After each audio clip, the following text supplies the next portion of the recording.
जय जगन्नाथ आमर Odisha YouTube channel को मु आपन समस्त को स्वागत जनाऊे आज एपिसोड हेडलाइन देखिए आपण मैंने भावुवे एक्चुअली सतरे कौन ओडिशार राजधानी भुवनेश्वर भितर बणुआ हाथी रोचंदी आपण भर अनेक बोधे जान नथिबे एक्चुअली गत 5-6 वर्ष है प्राय 20टी बणुआ हाथी वाइल्ड एलिफेंट भुवनेश्वर भितर गोटे जंगल रे रोचंदी भुवनेश्वर मझीरे एवं आज एपिसोड आम से विषय डिस्कसन करवा किभली गोटे जंगल जोटा कि छोट जंगल कंप्लीटली डिग्रेडेड हो आसला ताकू केमिति रिवाइव कराला एवं रिवाइव कला परे केमिति जो एलिफेंट केबे आसुनथले बहुत दिन आसुनथले केमिति आसिक वर्तमान ता भितर रोचंदी तो ये विषय आज आम यही अध्याय डिटेल डिस्कसन करवा मुझे केवल भुवनेश्वरवासी नुहति ओडिशार समस्त एटा गोटे जेहेतु सक्सेसफुल स्टोरी समस्त को यह प्रेरणा जोगेब यही जंगल ना हूँ भरतपुर जगन्नाथ प्रसाद रिजर्व फॉरेस्ट जोटा भुवनेश्वर मझीरे अच्छी तार एरिया हूँ प्राय 5000 एकर बा 20 स्क्वायर किलोमीटर तो लंबा हूँ प्राय 7 किलोमीटर एवं ओसार हूँ प्राय 3 किलोमीटर ये जो रिजर्व फॉरेस्ट गोटे साइड रे कलिंग स्टूडियो छक एवं रेंटाल कॉलोनी पटू आरंभ होके सेपटे चंदका पटे एवं पत्थर गाड़िया पर्यंत लंबी जाए 7 किलोमीटर पर्यंत एवं तार जदि पेरीफेरी देखिए जो बाउंड्री वाल बा पेरीफेरी सेटा हूँ प्राय 27 किलोमीटर भुवनेश्वर सहर भितर तेणु ता चारिपटे जनबसती आसीगला रोड हो गला एवं ताऊपरे जो जंगल उपरे अनेक प्रेसर थिला ता विषय मु डिटेल कहबी जंगल कंडीशन कौन थिला 1980 दशक चंदका हस्ती अभयारण्य बा चंदका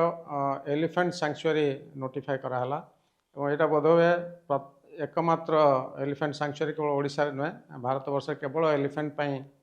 नोटिफाई कराइला एवं तार टोटल एरिया प्राय 190 वर्ग किलोमीटर ता भितर मेन चंदका फॉरेस्ट जोटा आप गोड़ीबारी सेपटे देखिथे चंदका आरपटे महानदी पर्यंत एक्सटेंड करे प्राय 170 वर्ग किलोमीटर एवं यही जो जंगल भुवनेश्वर भितर रहीगला सेटा हूँ चंदका अभयारण्य गोटे पार्ट तार एरिया हूँ 20 वर्ग किलोमीटर मुझे कहली तार ना हूँ भरतपुर जगन्नाथ प्रसाद रिजर्व फॉरेस्ट एवं यही दुईटा जंगल भितर प्राय 4-5 किलोमीटर गैप अच्छी एवं मझीरे विभिन्न गाँ एवं बस्ती सब अच्छी तेणु यहाँ गोटे डिटाच हो गोटे छोट जंगल जोटा कि भुवनेश्वर भितर रहीगला किंतु मेन सैंक्चुरी जो डिक्लेयर है सैंक्चुरी नोटिफिकेशन भितर ये एरिया आसूँ 100 वर्ष है हाथी एवं बाघ एवं अन्य जीवजंतु ये अंचल चल प्रचल करते आप जानते भुवनेश्वर जो राजधानी है राजधानी हबार पूर्वर एंटायर एरिया डेन्स फॉरेस्ट थिला जो रेलवे लाइन जाइए कलकाता चेन्नई को से रेलवे लाइन आरपटे ओल्ड टाउन एरिया रे केवल मैक्सिमम जनबसती थिला एवं अन्य सब अंचल जंगल थिला ता भितर छोट छोट गाँ सब थिला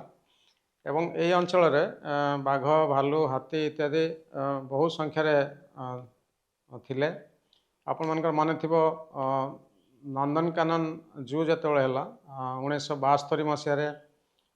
गोटे बाघुणी ता ना हूँ कानन से नंदनकानन से जो एनक्लोजर भितर को बाहर जंप करके पशिला बोधे कौन सी जूर इतिहास रे बोधे प्रथम होता पृथ्वी रे एवं 2013 मसीह गोटे महाबल बाघ जार ना हूँ नंदन से ना दिया कानन बर्तमान ता ना दिया नंदन जो महाबल बाघ तो दुईटाक मिसिकी नंदन कानन एवं नंदन मध्य गोटे एनक्लोजर भितर को बाहर डेला अवश्य 2013 मसीहा बेलू चंदकार बाघ नथिले किंतु मोस्ट लाइकली नंदन बोधे सातकोशिया टाइगर रिजर्व साइड रू आसथाई पारे आपन जे देखा चाहते भुवनेश्वर जंगल कि भाया थिला आगु ताले ये जो भरतपुर जगन्नाथ प्रसाद जंगल को देखिए यहाँ गोटे रेमनांट भाया रही जाइए से जंगल गोटे छोट अंश जोटा कि डेवलपमेंट जोटा है नहीं बा सरकार ताको सफा करके राजधानी करना ସେଇ ଜଙ୍ଗଲ ରହିଯାଇଥିଲା ଭୁବନେଶ୍ୱର ମଝିରେ। ଏବଂ ବର୍ତ୍ତମାନ ଆପଣ ଦେଖିଲେ ତାକୁ ଜାଣିପାରିବେ ଭୁବନେଶ୍ୱର ଆଗରୁ କିଭଳିଆ ଜଙ୍ଗଲ ଥିଲା, ଏମିତି ନ୍ୟାଚୁରାଲ ଫରେଷ୍ଟ ଥିଲା ଆଗରୁ। ଏବଂ 80 ଦଶକରେ ଯେତେବେଳେ ତାକୁ ସାଙ୍କ୍ଚୁଆରୀ ଡିକ୍ଲେୟାର କରାହେଲା ସେତେବେଳେ ହାତୀ ରେଗୁଲାରଲି ଆସୁଥିଲେ। ଭୁବନେଶ୍ୱର ସେତେବେଳେ ବହୁତ ଛୋଟ ଥିଲା ଏବଂ ସେପଟକୁ ଏକ୍ସଟେଣ୍ଡ ହେଇନଥିଲା ଏବଂ ହାତୀମାନେ ସବୁବେଳେ ସେ ଜଙ୍ଗଲରୁ ଭୁବନେଶ୍ୱର ସହର ଭିତରକୁ ପଶି ଆସୁଥିଲେ ଏବଂ ତାଙ୍କୁ ଅଟକାଇବା ପାଇଁ ସେତେବେଳେ ରାଜ୍ୟ ସରକାର ଏଇ ଜଙ୍ଗଲ ଚାରିପଟେ ଗୋଟେ 27 କିଲୋମିଟର ଜଙ୍ଗଲର ଚାରିପଟେ ଯେଉଁ ପେରିଫେରି ଅଛି ସେଥିରେ ଟ୍ରେନ୍ସ ତିଆରି କରିଦେଇଥିଲେ ଏବଂ କେତେ ଅଞ୍ଚଳରେ ଛୋଟ ଛୋଟ ୱାଲ୍ ମଧ୍ୟ ତିଆରି କରିଥିଲେ ଏବଂ ତା ଭିତରେ ପ୍ରାୟ 500 ତାଳ ଗଛ ଲଗାଇଥିଲେ, ଯେମିତି ତାଳ ଫଳିଲେ ହାତୀମାନେ ଖାଇବେ ଏବଂ ତା ଭିତରେ ରହିବେ, ସେମାନେ ଭୁବନେଶ୍ୱର ସହର ଭିତରକୁ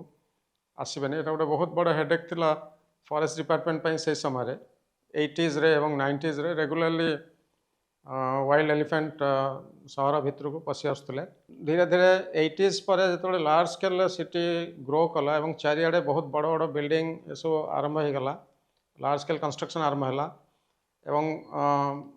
ଭୁବନେଶ୍ୱର ସହରର ସେଇ ଅଞ୍ଚଳରେ ଏଇ ଯେଉଁ ଜଙ୍ଗଲର କଡ଼େ କଡ଼େ ବହୁତ ଗୁଡ଼ିଏ ବସ୍ତି ଗଢ଼ି ଉଠିଲା, ଯେମିତି ରେଣ୍ଟାଲ କଲୋନୀ, ତାପରେ ସାଲିଆ ସାହି, ତାପରେ ବୀରବାସା, ତାପରେ ଚୁନକୋଳି, ଏମିତି ଅନେକ ବସ୍ତି ପଥର ଗାଡ଼ିଆ ପର୍ଯ୍ୟନ୍ତ କଣ୍ଟିନ୍ୟୁଅସଲି ଏଇ ଜଙ୍ଗଲ କଡ଼େ କଡ଼େ ଡେଭଲପ୍ ହେଲା ଏବଂ ହଜାର ହଜାର ଫ୍ୟାମିଲି ବାହାରୁ ଆସିକି ଜଙ୍ଗଲ ଜାଗାରେ ଏବଂ ସରକାରୀ ଜାଗାରେ ଏବଂ ବିଭିନ୍ନ ଜାଗାରେ ରହିବାକୁ ଆରମ୍ଭ କଲେ ଜଙ୍ଗଲ ଫ୍ରିଞ୍ଜରେ। ଏବଂ ସେ ଜଙ୍ଗଲ କେବଳ ଟ୍ରେନ୍ସ ଥିଲା ଏବଂ ଟ୍ରେନ୍ ଚାରିପଟେ ସେମାନେ ଇଜିଲି ଜଙ୍ଗଲ ଭିତରକୁ ଯିବା ଆସିବା କରୁଥିଲେ ଏବଂ ବହୁତ କମ୍ ଜୀବଜନ୍ତୁ ସେତେବେଳେ ଜଙ୍ଗଲ ଭିତରେ ଥିଲେ, ମୟୂର ହୁଅନ୍ତୁ ବା ଚଢ଼େଇ ହୁଅନ୍ତୁ ବା ବିଭିନ୍ନ ହରିଣ, ବାରହା ଇତ୍ୟାଦି ବହୁତ, ତାଙ୍କ ସଂଖ୍ୟା ବହୁତ କମି ଯାଇଥିଲା। ଏବଂ ଏଇ ଏଣ୍ଟାୟାର ଜଙ୍ଗଲକୁ ସେମାନେ ବ୍ୟବହାର କରୁଥିଲେ ଯେମିତି ଓପନ୍ ଟଏଲେଟ୍ ଭଳିଆ ବ୍ୟବହାର କରୁଥିଲେ, ହଜାର ହଜାର ଲୋକ ଯାଉଥିଲେ ତା ଭିତରକୁ। ତା ଛଡ଼ା ଦେଶୀ କୁକୁର ଇତ୍ୟାଦି ତା ଭିତରେ ବୁଲୁଥିଲେ, ମୟୂର, ହରିଣ ଏମାନଙ୍କୁ ଆଟାକ୍ କରୁଥିଲେ ରେଗୁଲାରଲି। ଆଉ ଶିକାର ମଧ୍ୟ କରୁଥିଲେ, ସେ ଜଙ୍ଗଲରେ ଫାଶ ବସାଉଥିଲେ ରାତିରେ ଏବଂ ତା ଭିତରକୁ ପଶିଗଲେ ବହୁତ ଡିଫିକଲ୍ଟ ହେଉଥିଲା ଖୋଜିକି ବାହାର କରିବା ପାଇଁ କିଏ କେଉଁ ପଟେ ପଶୁଛନ୍ତି, କାରଣ ଚାରିପଟେ ଓପନ୍ ଥିଲା। ଏବଂ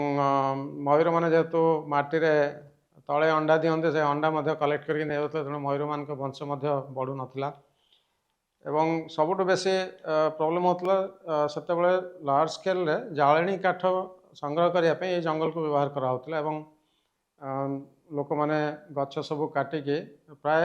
ପଦା କରିଦେଇଥିଲେ ଏବଂ ବହୁତ କମ୍ ଜଙ୍ଗଲ ଗଛ ବହୁତ କମ୍ ଥିଲା। ଏବଂ ଘୁଷୁରୀ ଏବଂ ଗାଈ ଗୋରୁ ଚରାଇବା ପାଇଁ ପାଖରେ ଯେତେ ଗାଁ ଅଛି, ଅନ୍ଧାରୁଆ ଏବଂ ଅନ୍ୟାନ୍ୟ ଯେତେ ଗାଁ ଅଛି ଚାରିପଟେ, ସମସ୍ତଙ୍କର ଗାଈ ଗୋରୁ ମଇଁଷି ତା ଭିତରେ ଫ୍ରିଲି ସେମାନେ ବର୍ଷ ସାରା ଚରୁଥିଲେ ଏବଂ ଅନେକ ସମୟରେ ସାଧାରଣ ଲୋକ ମଧ୍ୟ ଜଙ୍ଗଲ ଭିତର ଦେଇକି ଆରପଟକୁ ଯାଉଥିଲେ, ଚନ୍ଦକା ବା ଅନ୍ଧାରୁଆ ସାଇଡ଼୍କୁ ଯିବା ଆସିବା କରୁଥିଲେ ସେ ଭିତର ଦେଇକି। ଏବଂ ଯେତେବେଳେ ଭୁବନେଶ୍ୱର ସହର ଲାର୍ଜ ସ୍କେଲ୍ରେ ଗ୍ରୋ କଲା, ତା ଚାରିପଟେ ଲାର୍ଜ ସ୍କେଲ୍ରେ ଏନକ୍ରୋଚମେଣ୍ଟ ଆରମ୍ଭ ହେଲା ଏବଂ ଏ ଜଙ୍ଗଲ ଭିତରକୁ ଅନେକ ଲୋକ ପଶିକି ଏନକ୍ରୋଚ୍ କରିବା ପାଇଁ ଚେଷ୍ଟା କଲେ, କାରଣ ଚାରିପଟେ ତା'ର ରୋଡ଼ ଆଉ ବସ୍ତି ଏସବୁ ଥିଲା। ଗ୍ରାଜୁଆଲି ଯାହା ଦେଖାଗଲା, ଆଉ ଚନ୍ଦକା ଜଙ୍ଗଲରେ କେବଳ ଏଇ ଭରତପୁର ଜଗନ୍ନାଥ ପ୍ରସାଦ ନୁହେଁ, ମେନ୍ ଚନ୍ଦକା ଜଙ୍ଗଲରେ ମଧ୍ୟ ହାତୀ ଆସିବା ବନ୍ଦ ହୋଇଗଲା। ଯେଉଁ ବାଉଁଶ ଗଛ ଇତ୍ୟାଦି ଥିଲା, ବହୁତ ପୁରୁଣା କଣ୍ଟା ବାଉଁଶ ଗଛ ସବୁ, ତାକୁ ହାତୀମାନେ ଖାଇପାରିଲେନି କାରଣ ସେଟା ବହୁତ ବୁଢ଼ା ହେଇଯାଇଥିଲା ଏବଂ ବୋଧେ ଖାଦ୍ୟ ଅଭାବରୁ ଏବଂ ଏ ଯେଉଁ ବାୟୋଟିକ୍ ଇଣ୍ଟରଫରେନ୍ସ ବା ଲୋକମାନଙ୍କର ଯେଉଁ ବେଶୀ ଇଣ୍ଟରଫରେନ୍ସ ହେଲା, ଚାରିପଟେ ଡିଷ୍ଟର୍ବାନ୍ସ ହେଲା, ସେଥିପାଇଁ ହାତୀମାନେ ଆଉ ପ୍ରାୟ ଏଇ ଜଙ୍ଗଲକୁ ଆସୁନଥିଲେ। ମେନ୍ ଚନ୍ଦକା ଜଙ୍ଗଲ ମଧ୍ୟ ହାତୀ ଶୂନ୍ୟ ହେଇଗଲା। ଭରତପୁର ଜଙ୍ଗଲକୁ ବର୍ଷରେ ପ୍ରାୟ 2 ମାସ ହାତୀ ଆସୁଥିଲେ। ଯେଉଁ ପାଚିଲା ତାଳ ଯେତେବେଳେ ପଡ଼େ, ସେଇ 2 ମାସ ପାଖାପାଖି ଆସିକି ତାଳ ଖାଇବା ପାଇଁ ସେମାନେ ଆସନ୍ତି ବର୍ଷା ଦିନେ ଏବଂ ବର୍ଷା ଦିନ ପରେ ପୁଣି ସେମାନେ ଫେରି ଯାଉଥିଲେ ମେନ୍ ଜଙ୍ଗଲକୁ ବା ଚନ୍ଦକା ଜଙ୍ଗଲ। ଅଧିକାଂଶ ହାତୀ ଖୋର୍ଦ୍ଧା ଜିଲ୍ଲାର ଦାମିଆ ବାରବରା ପର୍ଯ୍ୟନ୍ତ, ସେ ଜଙ୍ଗଲ ପର୍ଯ୍ୟନ୍ତ ଚାରିଆଡ଼େ ବୁଲିବା ଆରମ୍ଭ କଲେ ଏବଂ ବହୁତ ଗୋଟେ ମ୍ୟାନ୍ ଆନିମାଲ୍ କନଫ୍ଲିକ୍ଟ ହେଲା ସେ ସମୟରେ। ଖୋର୍ଦ୍ଧା ଜିଲ୍ଲାରେ ଅନେକ ଲୋକଙ୍କର ଡେଥ୍ ହେଲା ହାତୀ ଆକ୍ରମଣରେ, ଅନେକ ଏଲିଫେଣ୍ଟର ବି ଡେଥ୍ ହେଲା। ଥରେ ରେଲୱେ ଲାଇନ୍ରେ ଏକାଥରେ 4-5ଟି ହାତୀ ଆକ୍ସିଡେଣ୍ଟରେ ଡେଥ୍ ହେଲା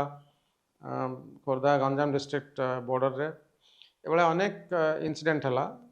ମୁଁ ଯେତେବେଳେ 2015 ମସିହାରେ ଜଏନ୍ କଲି ଫରେଷ୍ଟ ଡିପାର୍ଟମେଣ୍ଟରେ ସେକ୍ରେଟାରୀ ହିସାବରେ, ଆଉ ଫାର୍ଷ୍ଟ ଟାଇମ୍ ଏଇ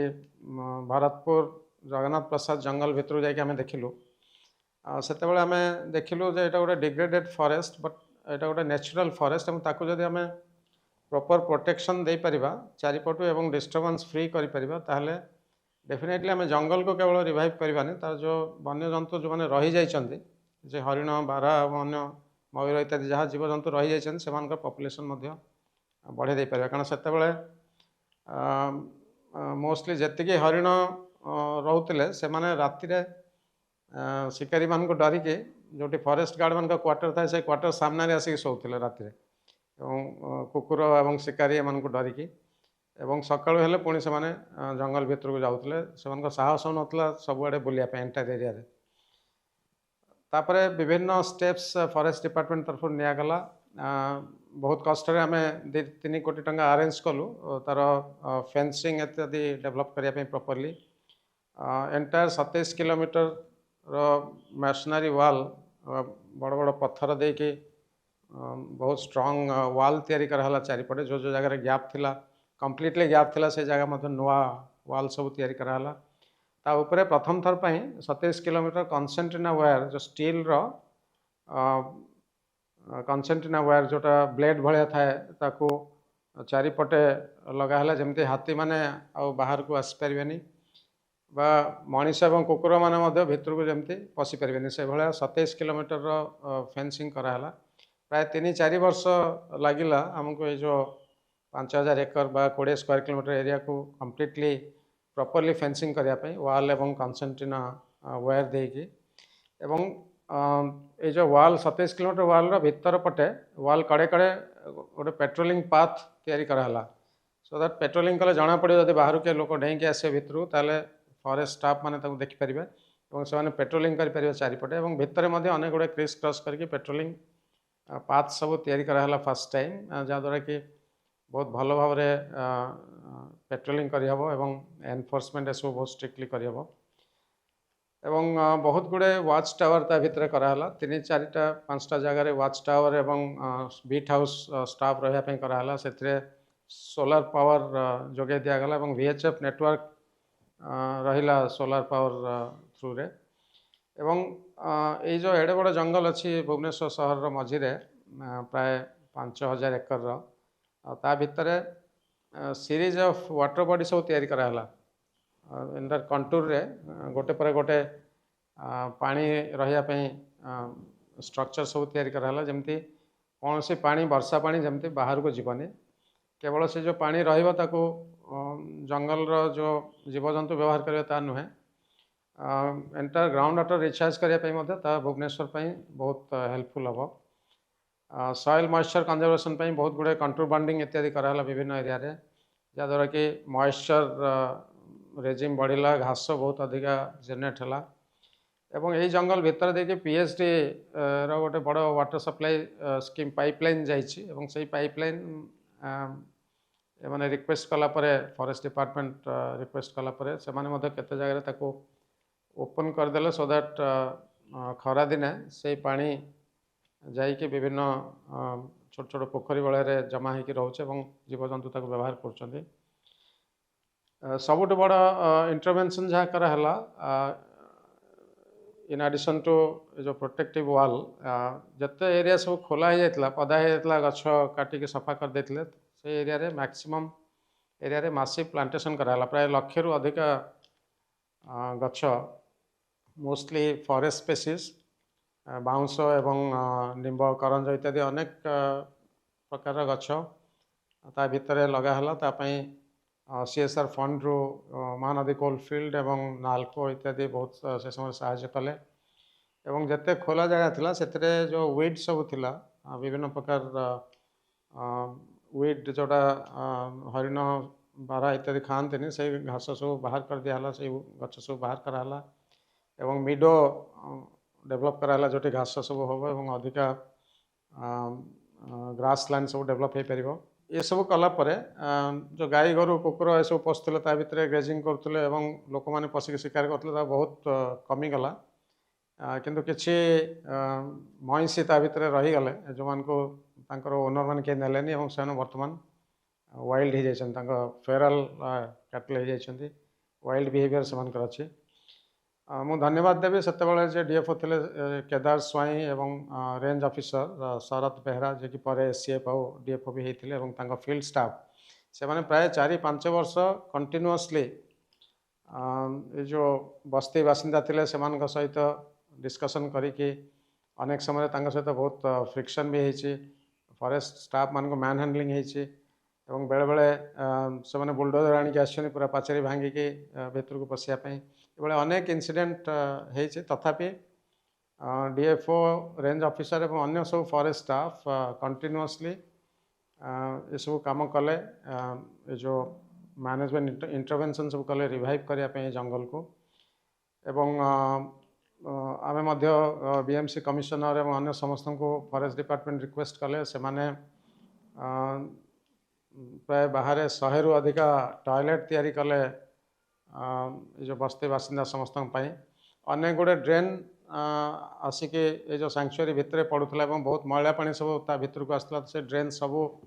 डाइवर्ट कराला पाचेरी बाहर को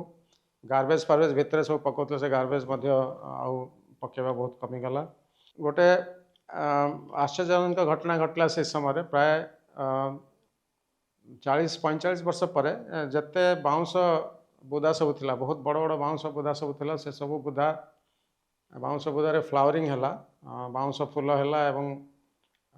बाउंसर जो मंजी से ग्रेन सब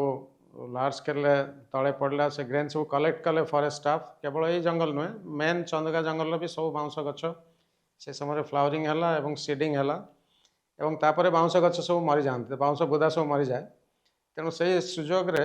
फॉरेस्ट डिपार्टमेंट सबू स्टाफ लार्ज स्केल बाउंस मंजी सब कलेक्ट कले एवं ताको मेन चंदगा जंगल एवं ये जो भरतपुर जगन्नाथ प्रसाद जंगल चारिआडे बुणी दिहला प्राय 40-45 वर्ष पर इनसीडेंट है बाउंस फ्लावरिंग तेणु ये जो इनसीडेंट है या पर जो बुणी दिहला चारिआडे बाउंस मंजी लक्ष लक्ष संख्यार बाउंस चारा सब रिजेनेट है एवं यहाँ हूँ 2018-19 से पाखापाखि समय कथा एवं तापर जो बाउंस चारा रिजेनेरेशन है लक्ष लक्ष बाउंस गछ सब नुआ बाहर बांबू सुट सब बाहर तापर 2020 मसीहा बेलू जो हाथी मैंने आसिले ताल इत्यादि खावाई जो 2 मास आसती तापर समस्ते आश्चर्य है जो हाथी मैंने आउ फेरिकी गलेनी एवं प्राय 5-6 वर्ष है हाथी माने वाइल्ड एलिफेंट प्राय 20टी एलिफेंट सहित काफ ये 2-3टा छुआ जन्म है हाथीर ये जंगल भितर एवं ता भितर बर्तमान से 5-6 वर्ष है रोचे बोधे सफिशिएंट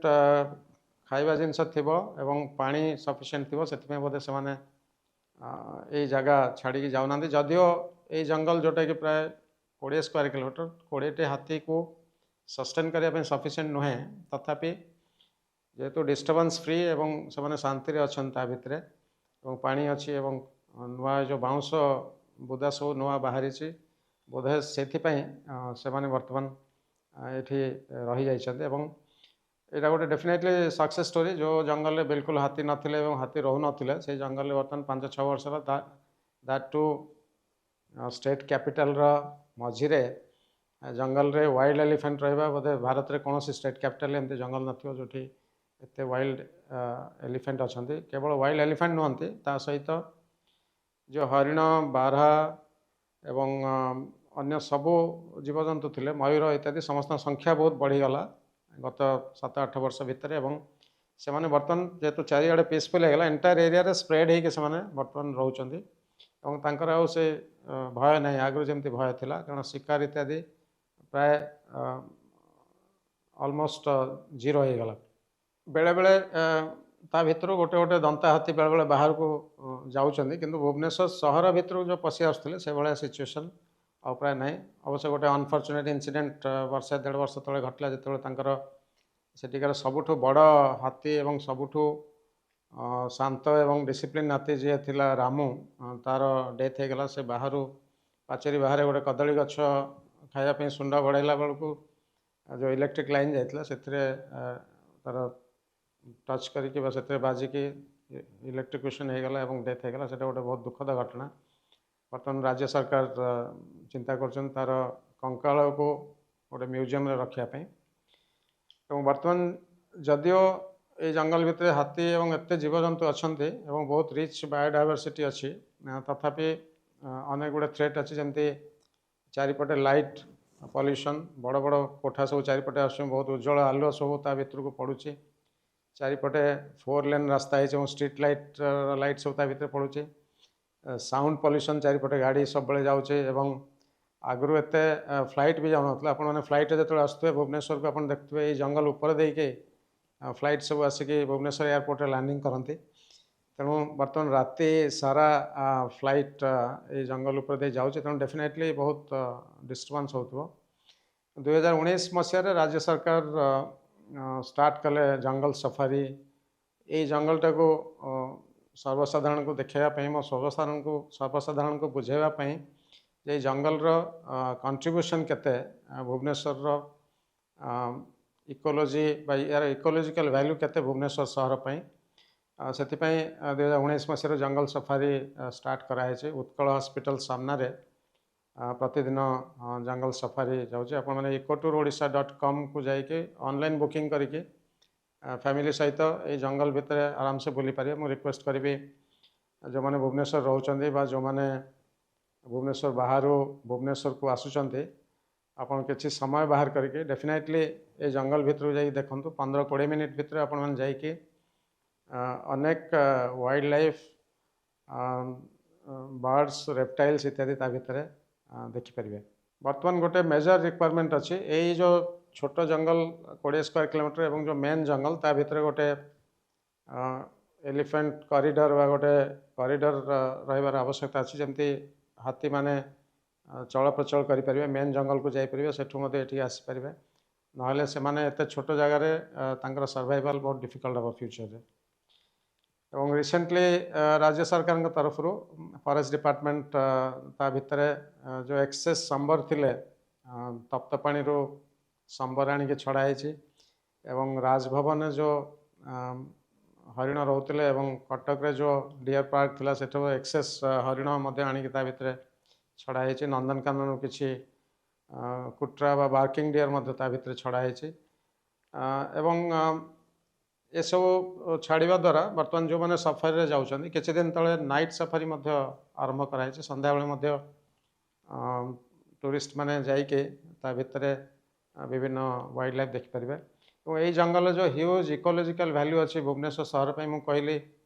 जे ग्राउंड वाटर रिचार्ज करने बहुत हेल्प करुच्ची। सबू पानी जिते या भितर पड़े सब ग्राउंड वाटर को रिचार्ज करुच्ची, कारण सीरीज ऑफ पॉइंट सब कराई।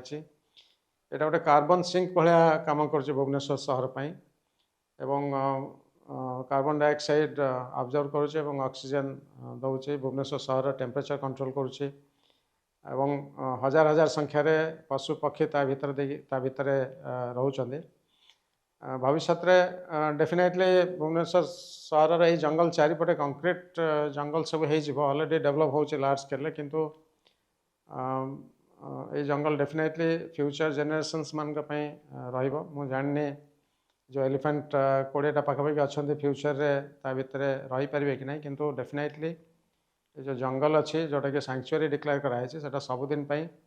सैंक्चुअरी हो जमती आम न्यूयॉर्क शहर रे गोटे सेंट्रल पार्क अच्छे अबाउट 500 एकर्स तार यहाँ हूँ 10 टाइम्स बड़ साइज एवं प्राय 5000 एकर ता भितर गोटे पार्ट हूँ मेडिसिनल प्लांट गार्डन बा एकाम्र कानन प्राय 500 एकर जगार एकाम्र कानन अच्छी से जंगल या सहित कंटिन्यूअसली अच्छी। तेणु मुझे आशा करुचे भविष्य में भुवनेश्वर और ओडिशार जनसाधारण ये जंगल को प्रॉपर्ली प्रोटेक्ट करेंगे एवं यार जो इकोलॉजिकल वैल्यू अच्छी जेनरेशन आफ्टर जेनरेशन से भुवनेश्वर शहरवासी को दे चली। तेणु यार ना दिखाई से दिखाई Bharatpur forest the lungs of Bhubaneswar. आपण मैंने साइन बोर्डटा देखिपारे उत्कल हॉस्पिटल सामने द लंग्स ऑफ भुवनेश्वर बोली लिखाई से समस्ते सफारी रे जाउछंदी। सफारी रे जिबा पूर्व गोटे छोट वीडियो समस्त को देखा हो सब विजिटर मानक जो थे कि से जंगल आगु कौन थे तार कौन इम्पोर्टेंस भुवनेश्वर सहर पर से बुझा हो आजिकल जो सेकेंड जेनेरेशन जो पिला माने प्राय जंगल देखी ना मु आशा कर समस्त को लेकिन आपण मैंने जंगल बुले पारे फैमिली सहित जाइए बहुत भल एक्सपीरियंस पाइपर मत जब कह जाए एत वर्ष लंबा चाकरी भितर जो जो कम कर मैक्सिमम जॉब सैटिस्फैक्शन मिली मु कहबी अनेक काम आम कर मनीष मानक सिटीजन्स मानक से डेफिनेटली सैटिस्फैक्शन मिले किंतु यही जो काम कराई 4-5 वर्ष जीवजंतु गछपाई से सैटिस्फैक्शन तापिका मिनिमम 10 टाइम्स अधिका तेणु मु विशेष किसी कहूनी मु आशा करुँचे आपण मैंने समस्ते ये जंगल थरे बोलिकी आसबे एवं ये जंगल फ्यूचर केमती प्रोटेक्टेड होकर रही पार से विषय ध्यान देवे आज रोचे जय जगन्नाथ नमस्कार।